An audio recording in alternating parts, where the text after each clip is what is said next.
Hey everybody, today I'm in downtown Indianapolis, and we're going to talk about downtown Indianapolis and really exactly what that means, because downtown Indianapolis is actually, I think, misunderstood as to exactly where that is for sure. So we'll get into that in this video, so stay tuned.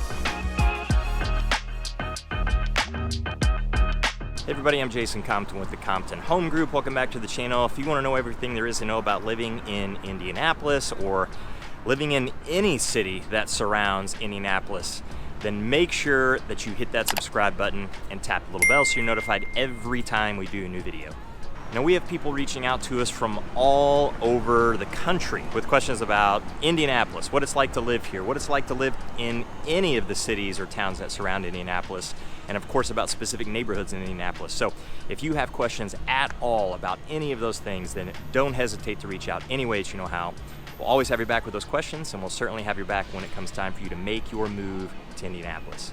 So it is interesting with downtown Indianapolis to what I envision in my head, honestly. Sorry, I got my head on a swivel here. I want to watch for the traffic, even though it's a weekday late morning, really not terribly busy, but I want to make sure that I'm watching here. So downtown Indianapolis is actually not what most people think. When you say I'm going downtown, there's really a couple places that they have in mind, honestly. So you've got what I would call downtown proper. It's really the original part of Indianapolis, or the original makeup of it, of Mile Square. So Mile Square was part of Alexander Ralston's original plat of Indianapolis. And it's pretty neat because it's taken after, at least that design is taken after what you have in Washington, D.C. So there's some diagonal streets like Indiana Avenue and Mass Ave, which is Massachusetts Avenue on the northeast side of downtown. So pretty cool look, but Old Mile Square is pretty tiny. So it's a mile square.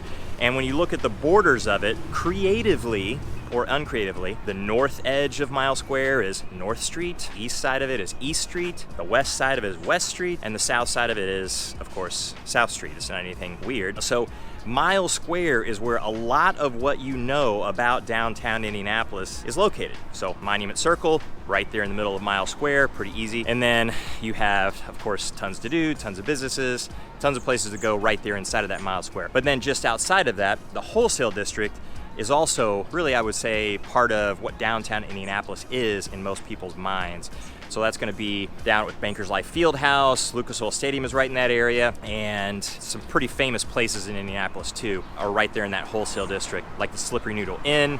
Historic, it's Indiana's oldest bar, huge place, awesome place to go for games or just hanging out or music. Live music is super big there with the blues. But those two areas actually are very small for the most part, exceptionally walkable, very compact, and easily bikeable. You can get on the electric scooters that are all over Indianapolis, or of course you can drive too. Now if you drive in a compact area like that, people will say parking in Indianapolis is a nightmare, and that's, you know, one person's opinion versus another. If there's a big event going on downtown Indianapolis you want to park, yeah, it's going to be expensive. It's probably $20 minimum to park somewhere. That's not as bad as a place like Chicago, where it might be 40 or 50 bucks to park. So you're also probably going to have some difficulty finding a place. You're not just going to whip in and whip out like you might at the grocery store. So yeah, definitely.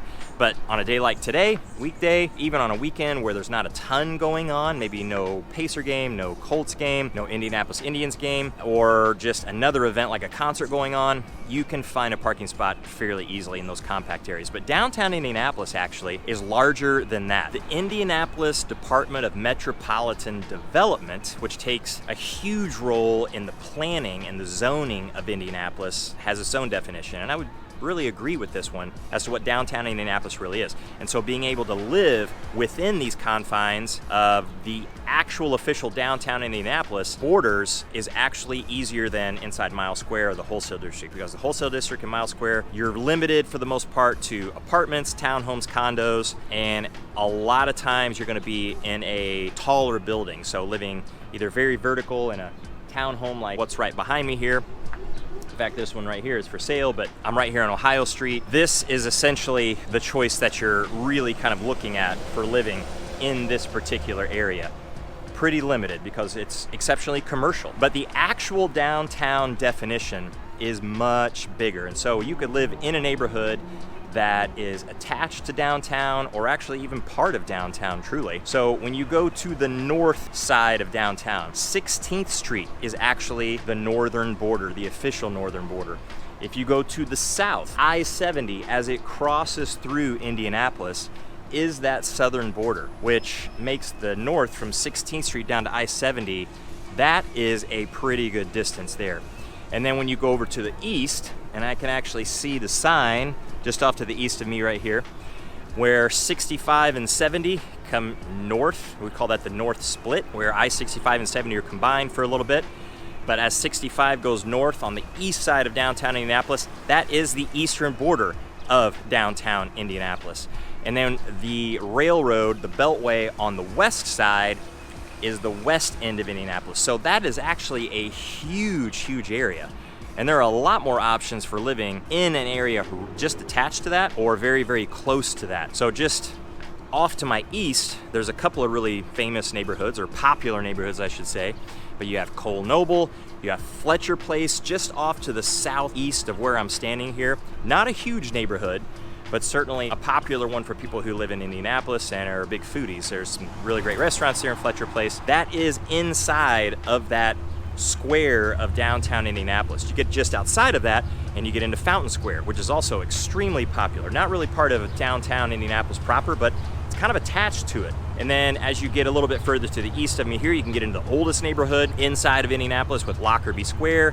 And you go just a little bit to the north, you can get into Chatham Arch, and that's going to be within those confines of downtown Indianapolis. And then just to the north, one of my favorite areas, just to the north of 16th Street, so it's not in downtown Indianapolis proper, but attached to it for the most part, is the old north side. And then you can get into Heron Morton Place, or Heron Morton, and you can get up into Fall Creek Place. Those are some really, really super cool neighborhoods and have just some awesome homes in them. Some are extremely old, like you get into Lockerbie Square, and those are going to be some of the oldest homes in the entire Indianapolis city.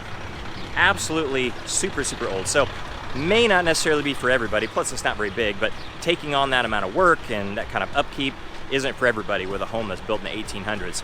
But when you get up into the old north side or even Chatham Arch, you start to get a mix of things. And even down in Fountain Square, the styles of homes are going to be very different. A lot of the newer homes going up in a place like Fountain Square, those are extremely contemporary, very contemporary, and extremely vertical too. You see a lot of 2- and 3-story homes with either a rooftop deck or a 3rd-story deck, so you can get some views of downtown. So again, it's not in downtown proper, but it's very close to it.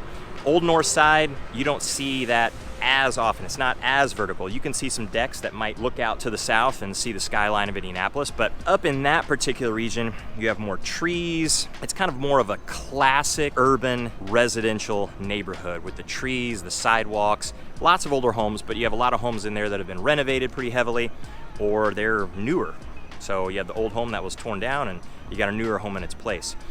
But super, super cool neighborhoods, very close to downtown Indianapolis and either in or attached to downtown Indianapolis. And all of them, because even though, like I said, with Miles Square and the wholesale district, that's very compact, very, very walkable.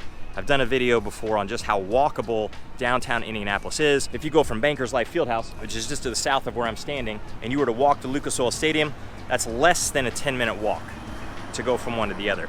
And then if you were going to go from, let's say, Lucas Oil Stadium over to another big sports complex in Indianapolis with Victory Field, where the Indianapolis Indians play, that is under 10 minutes the walk. So and then if you were to go from Victory Field back over to Bankers Life Fieldhouse, you're talking less than 15 minutes for walking.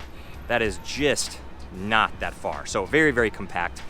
But outside of that, there's certainly plenty of places like this right here. This is the Cultural Trail, which connects all of the cultural districts in Indianapolis. It's a place that you can ride your bike. So easy to get to where I'm standing here in downtown Indianapolis along the Cultural Trail or any one of the other streets with some of the bike paths pretty easily and actually pretty quickly. So if you were up on the Old North Side, just outside of downtown, and you wanted to get back here into downtown on your bike, it's really only going to take you a few minutes to do that. Walking is definitely going to be a little bit further. Fountain Square, absolutely jump on your bike and get into downtown Indianapolis within a few minutes. Fletcher Place, which is in downtown, jump on this cultural trail and you get right into downtown. Now, just outside of downtown Indianapolis, it's not like there isn't anything going on. That's pretty ridiculous to think. It's just that we're talking about the borders here today of where downtown is.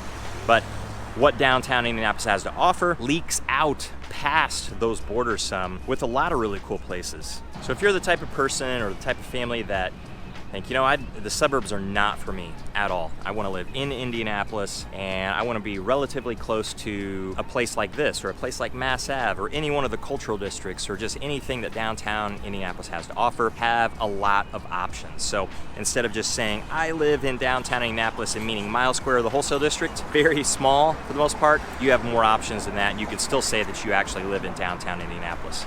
So if you have any questions at all about downtown Indy or any of the neighborhoods in Indianapolis or any of the surrounding cities and towns, don't hesitate to reach out. And until the next one, we'll see you later.